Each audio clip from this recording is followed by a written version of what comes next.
Hi, I'm Adam Markell, CEO of New Peaks, and I have a question for you. Is peace in our time possible? Would it require a miracle? How many other things in life were thought to be impossible that later turned out to be quite logical? What are some of the things that would have been thought to be impossible just 25 years ago? Remember the student that stood in front of the tank in Tiananmen Square?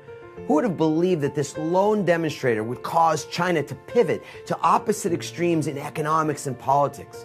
Who would have believed that the Berlin Wall would come down and the Iron Curtain would be lifted? How about the burning of a CD or a DVD? Oh, that's right, there were none. What about the World Wide Web, aka the Internet? 25 years ago, it was impossible until Tim Berners-Lee invented it while working at CERN in Geneva, Switzerland. Are you seeing a pattern here? All of these things were unthinkable for most people, yet they were created and made possible nonetheless. In fact, not long after these changes occurred, they became quite logical. And now we cannot conceive of our world without smartphones and iPads. And let's not forget about Facebook and Instagram and 1,000 other things that were impossibly made possible that have now become quite logical. So is peace in our time really that tough to imagine? The only thing we really know is that we just don't know what is or is not possible. I know Steve Jobs didn't think it was impossible to make computing available to billions of people every day. Gandhi didn't think it was impossible to see the end to British rule in India through nonviolent opposition. And we know that Dr. King certainly envisioned the prospect of President Obama when the leader of the free world was only 2 years old. Were these events and discoveries miracles? Perhaps they were. But that begs the question, what is a miracle anyway?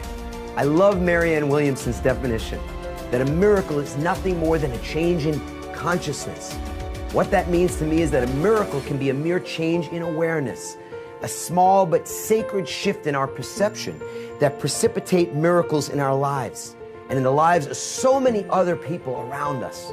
So if peace in our time is actually possible through the miracle of awareness and changed consciousness, how could we get there together? Here's how we see it. There are lots of things that we all have in common. We all want our families to be happy and healthy, yes? We all want to be prosperous in our lives, to taste the sweet fruit of success and wealth, yes? We all want to live with strength and with purpose, yes? We all want to love and be loved. Yes, and we all want to know and experience the peace of our higher self, to know thyself, as Socrates said. Yes, and some of us want to know something of God too. Maslow described our needs as a hierarchy, where the most basic psychological and physical needs are at the bottom of the pyramid. And as a person has these needs met, layer upon layer, they elevate toward a higher realization of their true self. At the top of the hierarchy is self-actualization, which means a person that lacks prejudice, is accepting, solves problems, uses spontaneity and creativity to show up as the most authentic version of themselves. Our vision is that we can create global peace by helping people get their needs met, educating people to create better relationships in their lives, to live in greater integrity, how to manage and grow their money, how to invest wisely, how to succeed as a business owner, employee, or an entrepreneur, form the foundation layers for a person to move upward towards self-realization. This is our mission, to assist people who are interested in living life fully, to join us in creating prosperity, love, health, happiness, and inner peace. Because we believe that when we're each engaged in creating our own peace of mind, we won't be committing acts of war. We won't be conducting war between our ears or with our spouse or our friends or our partners or our parents or our siblings. And at some point, the collective consciousness of our communities, states, provinces, countries won't tolerate leadership that does not align with our peaceful intentions. This is when the missiles will stop flying for good.